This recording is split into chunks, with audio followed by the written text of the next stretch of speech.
Queridos, eu um dia desses estava refletindo em algumas coisas e às vezes eu paro em alguns lugares e fico assim meio perdido, olhando, e ali eu estou meditando sobre realidades que nós vivemos. E eu fiz isso um dia desse perto de uma ferrovia.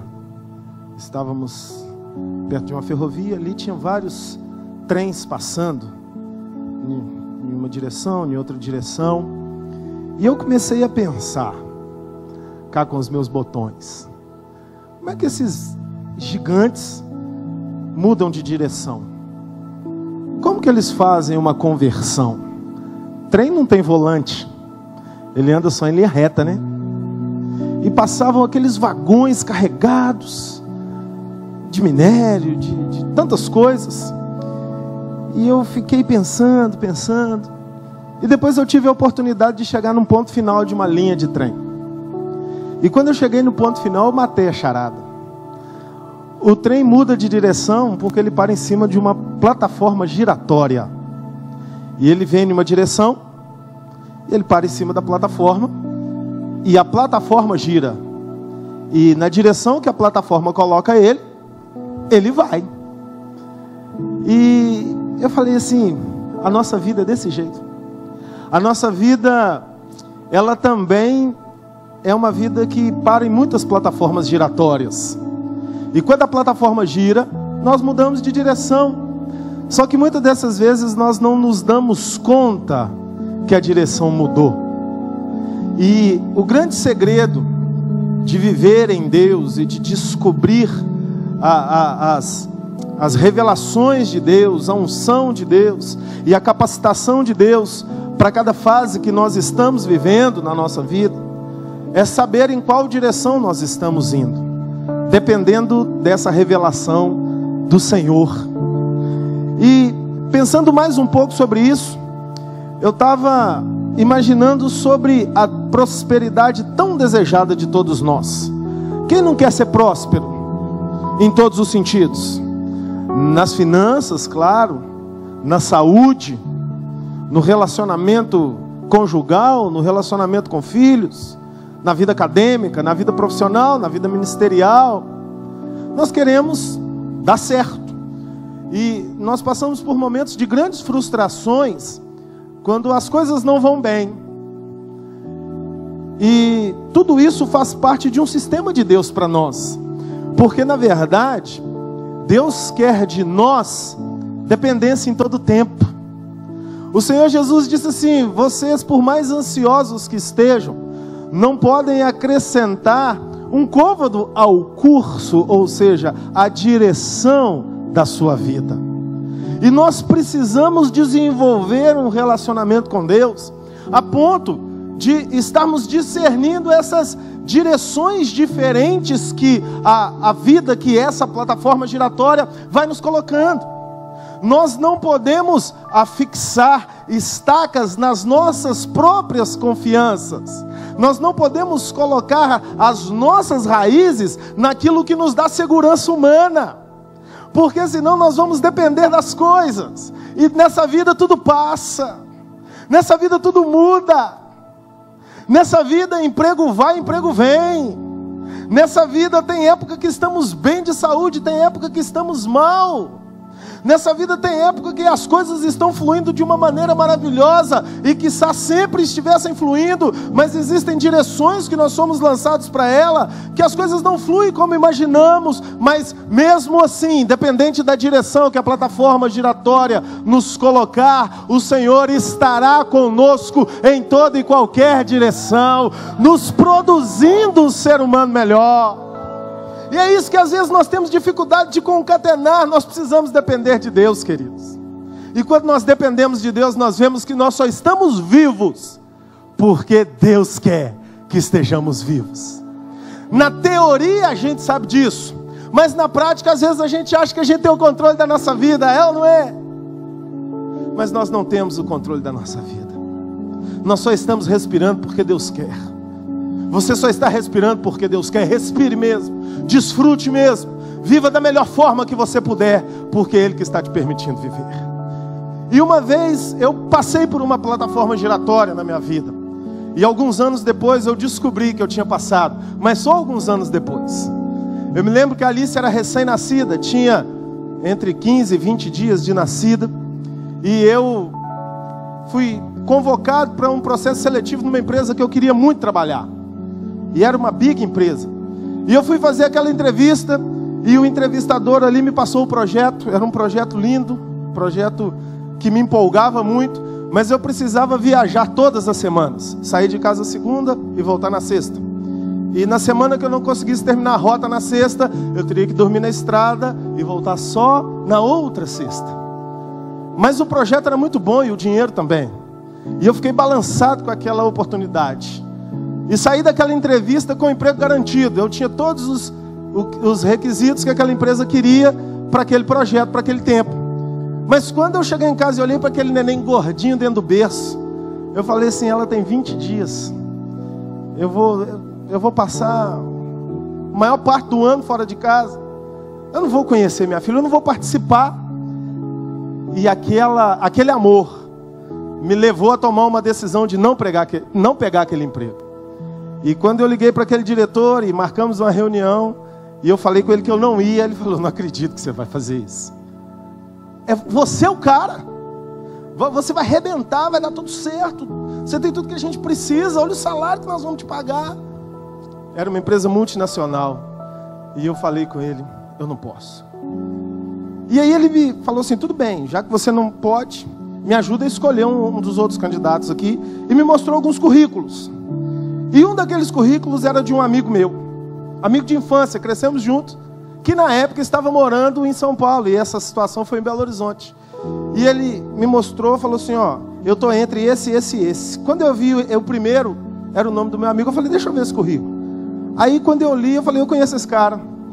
Esse cara é bom. Pode contratar ele. Ele falou assim, tem certeza? Eu falei, tem. Ele falou, esse cara vai ter que vir de São Paulo para cá. Eu falei, não, pode trazer, eu conheço ele. Ele tem família aqui, vai dar tudo certo. E fiquei feliz, porque pelo menos um amigo pegou aquele emprego. Acabou aquela situação. Eu saí daquela empresa com o meu trauma de não ter pegado aquele gigantesco salário. E fui continuar a minha vida na empresa que eu estava, que não era tão satisfatória como eu gostaria que fosse. Em termos de remuneração, de horário, de projeto. Mas enfim, eu precisei tomar uma decisão. Passaram-se 1 ano e meio dessa situação. Eu estava trabalhando, era uma terça-feira de manhã, eu recebo uma ligação. E a pessoa que me ligava estava me dando a notícia que aquele meu amigo, que fora trabalhar naquela empresa, tinha morrido num acidente de carro. E quando eu recebi aquela notícia, foi um impacto. Ele tinha 31 anos, né? Era um rapaz lindo. Lindo mesmo, loiro, alto, olhos verdes. 2 filhos. Uma vida perfeita. Ganhando um dinheiro maravilhoso. E quando eu fui saber os detalhes do acidente, ele estava fazendo aquele tal projeto, numa tal rota, e um outro carro, ultrapassando a carreta na contramão, pegou ele na mão que ele estava certo, velocidade baixa. Estava ele e esse diretor, que tínhamos conversado, que era amigo também, em comum. E o carro que veio na contramão, uma caminhonete, pegou o Gol, e o Gol virou uma lata de sardinha. E o meu amigo morreu. E passamos por aquele processo de velório, enterro, aquela coisa toda.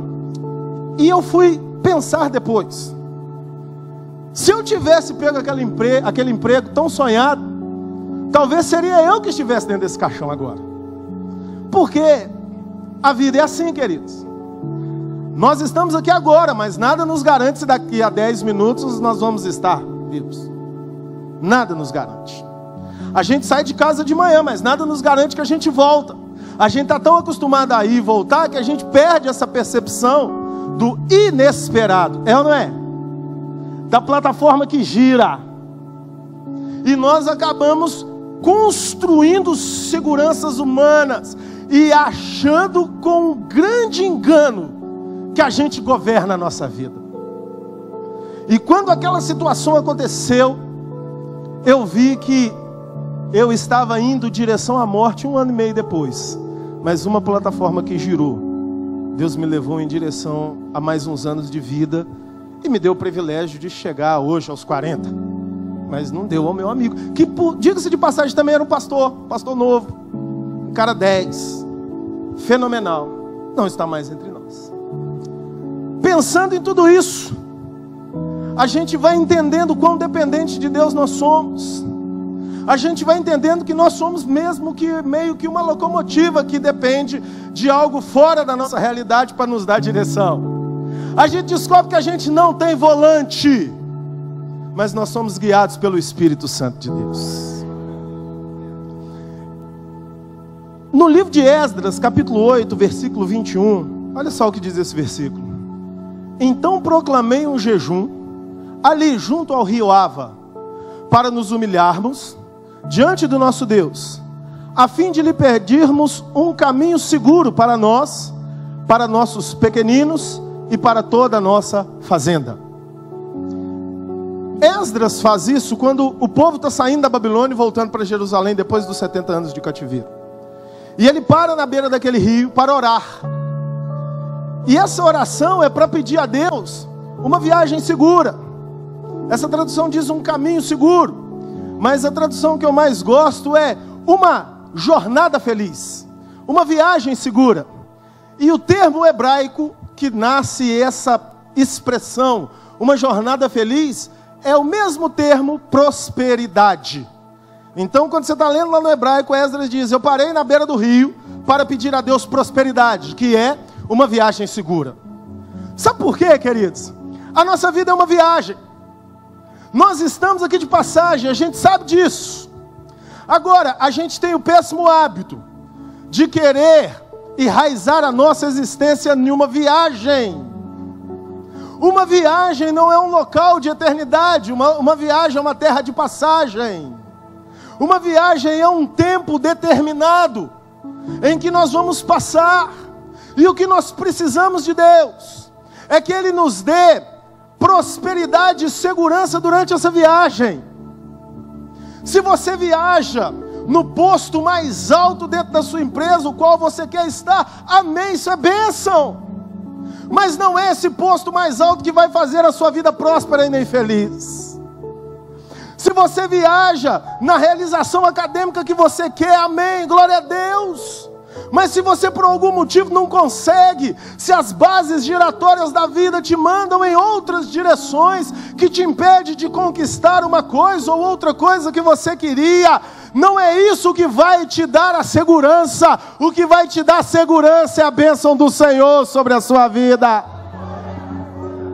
Se você consegue comprar aquele carrão que você tanto sonha, amém, que venham as SW4 nas nossas garagens, que venham os Camaros amarelos, que venham, mas se não vier, tem Volvos e Scanias para andarmos rodando pelas ruas da cidade. São os ônibus. O importante é ir e vir. Se moramos numa casa própria, compra e paga, glória a Deus. Mas se não dá, e se você tem o suficiente para pagar o seu aluguel mês a mês, glória a Deus, a viagem está sendo segura. A gente sofre por tanta coisa, a gente se frustra por tanta coisa, a gente quer realizar tanta coisa da nossa forma, que se nós não vigiarmos muito, nós acabamos nos tornando robôs manipulados num sistema capitalista, manipulador, agressivo e destruidor, aonde as pessoas não conseguem mais ter a percepção de mutualidade, de ser humano que é irmão, que é igual, mas a sociedade parece que olha um para o outro, vendo em cada próximo um degrau do qual eu posso subir para me tornar melhor, porque a segurança está no que eu tenho. A segurança está no que eu posso. A segurança está na direção que eu dou para a minha vida. E a vida não é assim. Hoje nós estamos muito bem, de pé sobre os nossos corpos, mas nós temos que lembrar que as nossas pernas são presentes que Deus nos deu. Nós temos que lembrar que o nosso sistema circulatório, respiratório, que o nosso sistema psicológico são presentes que Deus nos deu. E nós temos que ficar cada vez mais leves, cada vez mais tranquilos e viajar cada vez mais desprendido de bagagens humanas.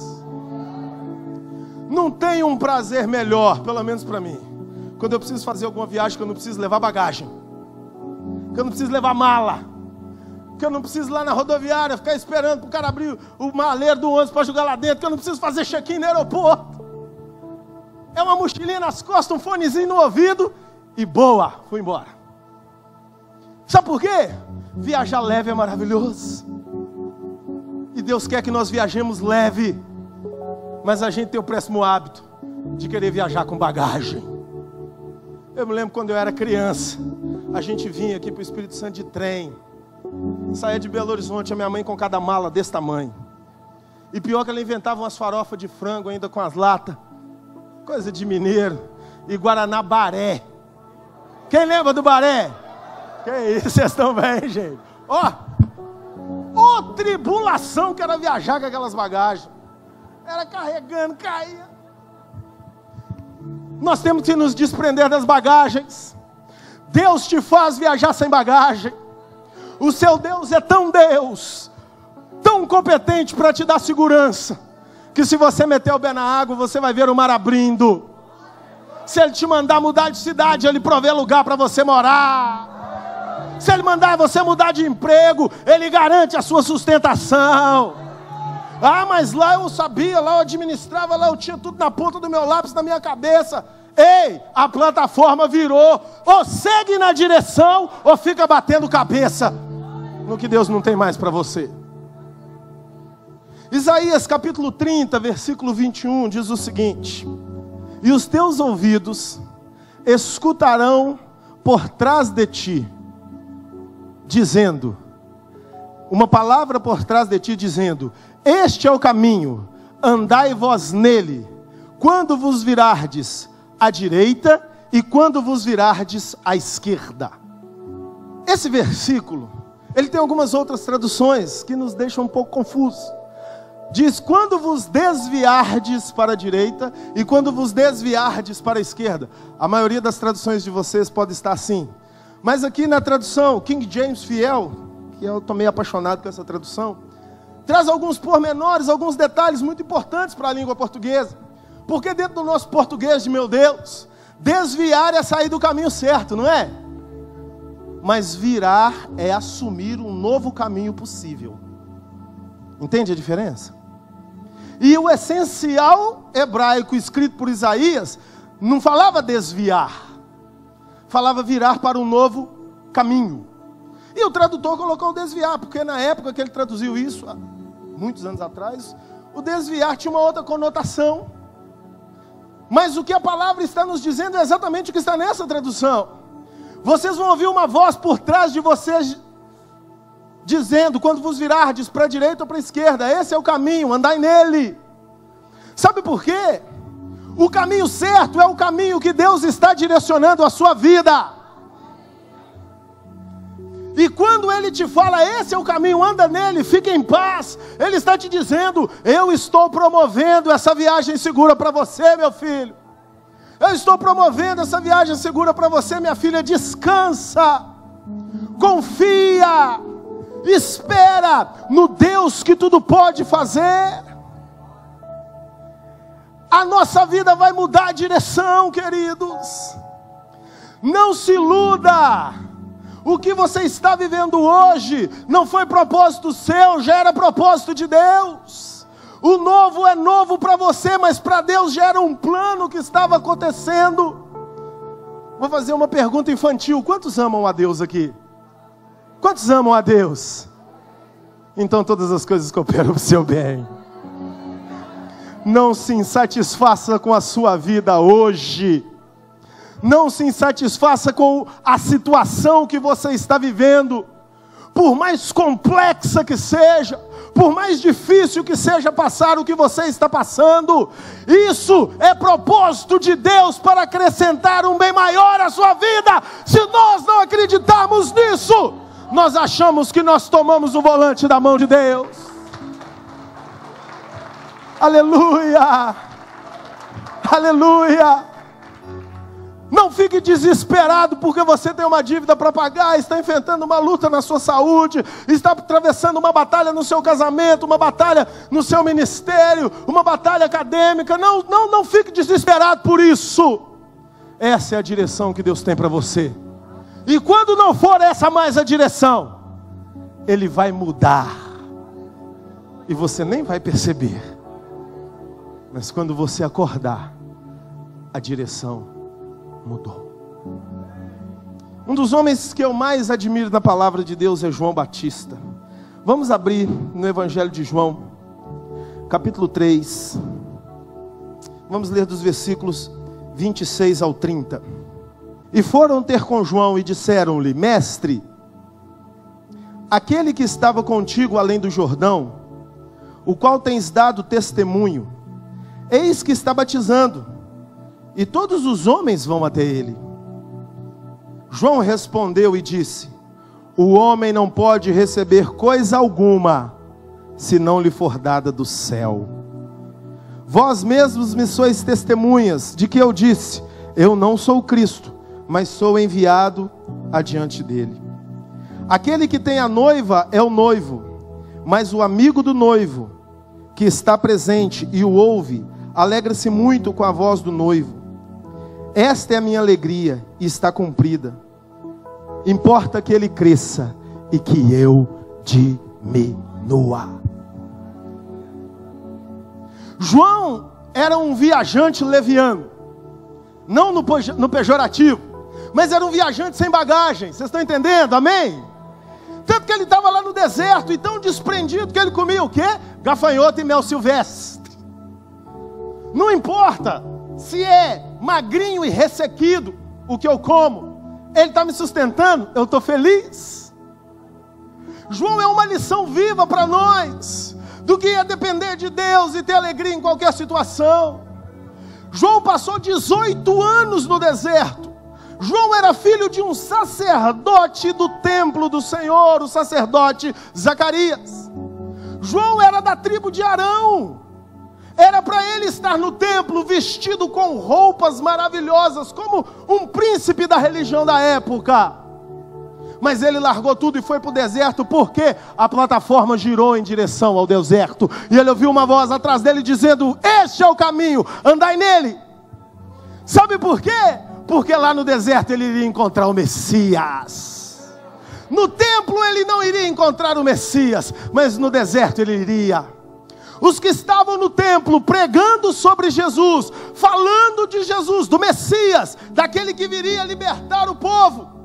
Jesus entra andando em cima de um burrinho, o que o apóstolo pregou domingo, mantos e palmas espalhados, e aqueles que ministravam e ensinavam sobre o Messias disseram: esse não é o Messias, porque perderam a visitação. Meu amado, minha amada, não murmure da sua vida. Deus, por que você me deixa nessa situação? Deus, me tira daqui. Deus, eu não aguento mais. Deus, me tira desse emprego. Deus, me tira dessa igreja. Deus, me tira dessa casa. Deus, me tira dessa cidade. Cuidado. Esse é o lugar onde Deus pode estar trazendo o Messias para te encontrar. E se você sair, você vai perder o Messias. Dependência. E João construiu uma história no deserto. Ele começou a batizar pessoas com batismo do arrependimento. João foi o primeiro grande avivalista, o primeiro de todos, porque ele avivou algo que estava esquecido. 400 anos Deus não falava pelos profetas. 400 anos chamamos de um período interbíblico, onde Deus não falou.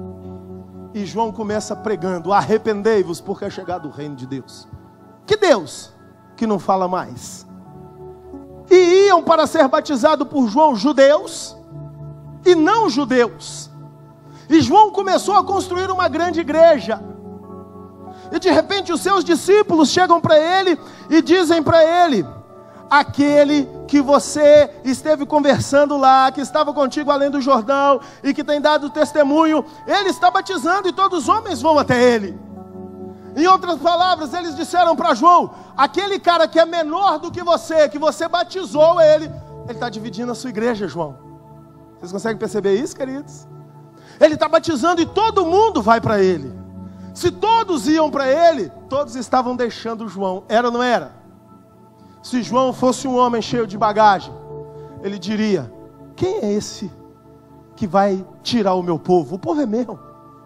Tem 18 anos que eu estou nesse deserto. Quem pregou para eles fui eu. Quem batizou a maioria fui eu. Como eles vão agora ser batizados por ele? Mas João, muito sabiamente, disse para os seus discípulos: o homem não pode receber nada que do céu não lhe for dado.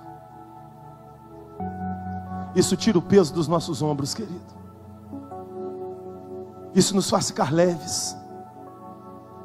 No livro de Lucas, capítulo 7, versículo 28, na parte A do versículo: pois eu vos digo que entre os nascidos de mulher não há nenhum maior que João. Por que Jesus disse isso? Por que João foi colocado no maior pódio entre os homens? Porque João teve a capacidade de ser humilde com quem era menor do que ele. E nós só temos a capacidade de exercermos humildade com aquele que consideramos menor do que nós, quando nós estamos leves, soltos, como a folha nas plataformas giratórias de Deus. Nós só suportamos perder quando nós não consideramos nosso aquilo que temos. Porque quando nós consideramos nosso, nós vamos brigar por aquilo que nós lutamos para ter. Mas João não. Entenda uma coisa, querido: ser humilde com quem é maior do que você é obrigação. Ser humilde com quem é igual a você é gentileza. Ser humilde com quem é menor do que você é nobreza. E até aquele tempo, o Jesus de Nazaré ainda era apenas um judeu qualquer. E João era um homem com ministério aprovado de 18 anos no deserto.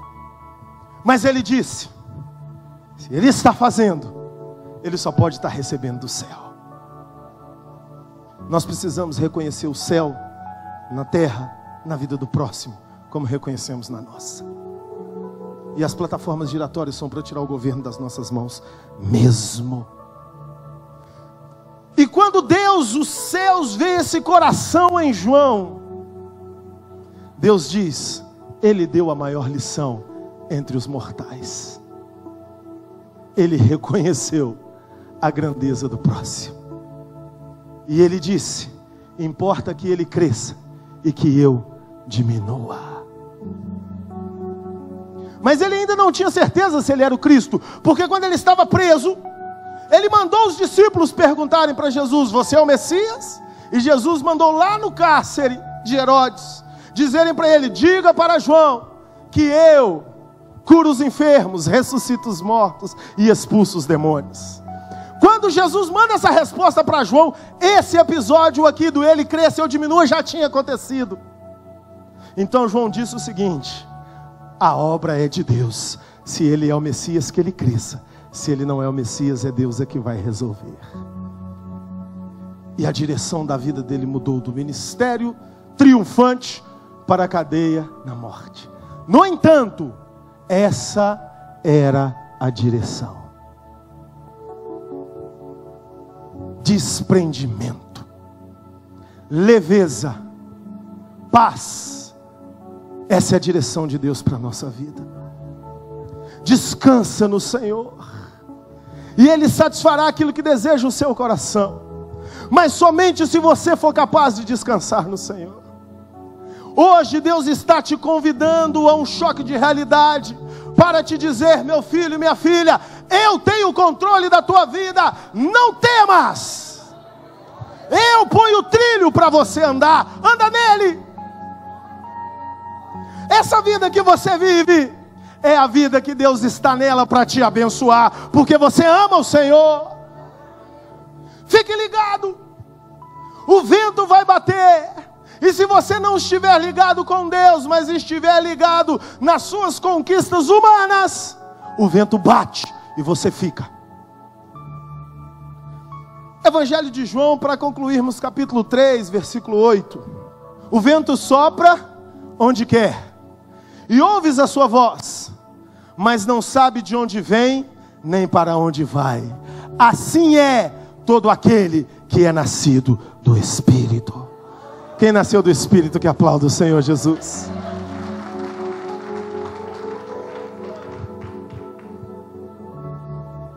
Eu contei no começo da minha plataforma giratória com meu amigo, mas o meu final foi feliz. Eu estou vivo, amém?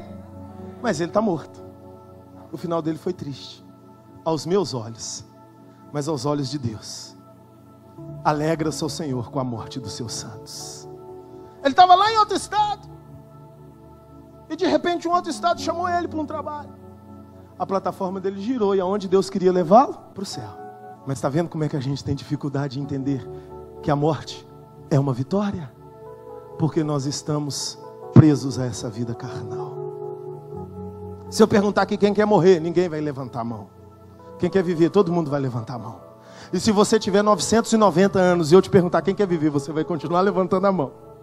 Porque nós estamos presos a essa vida. Andar no sistema de Deus é andar na contramão do nosso sistema. Eu não estou decretando morte de ninguém aqui não, viu gente? Mas eu estou dizendo para você que a direção é de Deus. Dependa dEle. O vento bate para todas as folhas da floresta, para todas. Mas só as folhas soltas vão voar. A folha que estiver presa, ela fica onde ela está. Como está a sua vida? Você é folha solta? Ou você é folha presa? A pastora Dani me diz uma coisa, desde que nós começamos a namorar, muitos anos atrás. Continua linda como antes. Ela me dizia, amor, para encher primeiro tem que esvaziar. E eu custei a entender isso. A primeira vez que ela me disse isso, eu não me esqueço. Eu era professor de adolescentes, e a igreja estava passando um momento difícil, e precisava de um líder de jovens. E a minha pastora me perguntou, meu filho, você quer liderar os jovens? Eu falei, eu não, estou firme aqui com os adolescentes. Tinha uma galera lá que era massa demais. E eu falei assim, eu não vou largar os adolescentes para ir para os jovens, porque para ir para os jovens tem que perder os adolescentes. E a Dani me falou, amor, para encher tem que esvaziar. E aí nós largamos aqueles adolescentes, eu confesso que eu fui meio bicudo. Nós largamos aqueles adolescentes, tinha uns 30 ali, uma turminha colada, e assumimos uns 14 jovens cabeça dura. Ou eu que sofri com aquela moçada, viu? Mas aquilo passou. O ministério fluiu, cresceu, as coisas aconteceram. E até hoje eu tenho amizades daquela época, verdadeiras. E aquela foi só a primeira, e tantas outras que vieram. Então, querido, eu quero dizer para você, você nasceu do Espírito? Amém? Amém? Se desprenda. Tudo que é seu, trate como de Deus. Porque se Ele te pedir, você vai ser capaz de falar, Senhor, está aqui. E essa capacidade a gente não tem na razão humana, a gente tem na razão espiritual. Porque o pecado nos fez ser acumuladores, mas o Espírito nos faz ser desprendidos. Muitas mães quase morrem quando os filhos crescem, e outra mulher começa a ser o primeiro pensamento da mente dele. Está com 40 anos, é meu filhinho. Tem que vazar, mamãe. Tem que perder. Papai também. Vai chegar uma hora que a gente vai olhar o quarto e a cama vai estar vazia. Porque o vento bateu. Tem que deixar embora. Porque mamãe que acumula fica igual algumas que eu conheço. Está lá os filhos de 40, 50 com os netos, tudo dentro da casa dela. E quando a pensão dela vem, está fatiada. É o uniforme do neto, é a bicicleta do outro, é o não sei o que do outro. E aí elas vêm e falam comigo assim, eu não posso nem fazer um passeio da terceira idade, tem que pagar as contas dos meninos. Mime seus filhos, que você vai criar os seus netos. crie seus filhos e você vai mimar os seus netos. Plataformas giratórias. Plataformas giratórias. O vento que sopra, as folhas que vão, a vida que muda. É preciso perder para ganhar. E só Deus sabe fazer isso. Eu quero terminar contando a história de um homem muito sábio, que assumiu a reitoria de uma universidade nos Estados Unidos. E ele tinha 45 anos quando ele assumiu essa reitoria. E ele escreveu uma carta quando ele assumiu.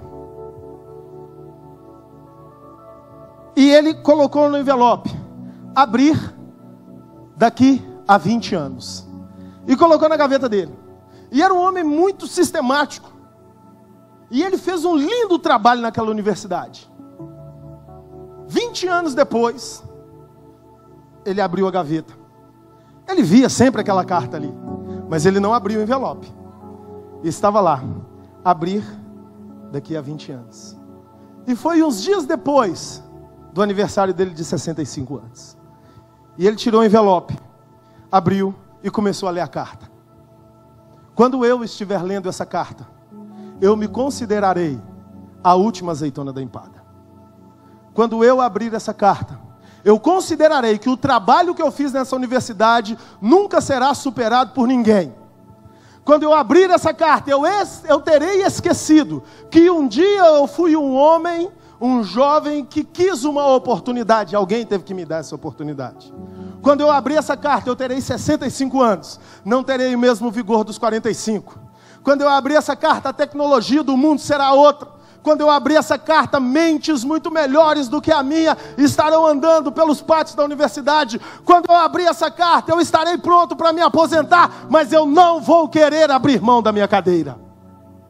Quando eu abrir essa carta, eu estou dizendo para mim: ei, Joseph, é tempo de parar, cara. É tempo de deixar a cadeira. É tempo de chamar alguém que é melhor do que você, como hoje você se considera melhor do que aqueles que passaram. Esse é o ciclo da vida. Essas são as plataformas que giram. Esse é o vento que bate. Esse é o rio que corre. Ei, Joseph, quando você lê essa carta, é tempo de reconhecer que você foi apenas um instrumento nas mãos de Deus. Tenha coragem, voe com o vento. E ele disse que quando ele acabou de ler aquela carta, ele falou: não pode ser eu que escrevi essa carta. Verdadeiramente, o ego tomou conta do meu coração. Mas eu vou obedecer à minha essência. E ele se aposentou, foi viver a sua velhice, foi curtir os cruzeiros de aposentado, foi viajar leve e deixou um menino de 30 anos assumir a reitoria da universidade. A vida é assim, queridos. O nosso triunfo não está no que acumulamos. O nosso triunfo está na nossa coragem de viver dependente de Deus. Se coloque de pé nesse momento.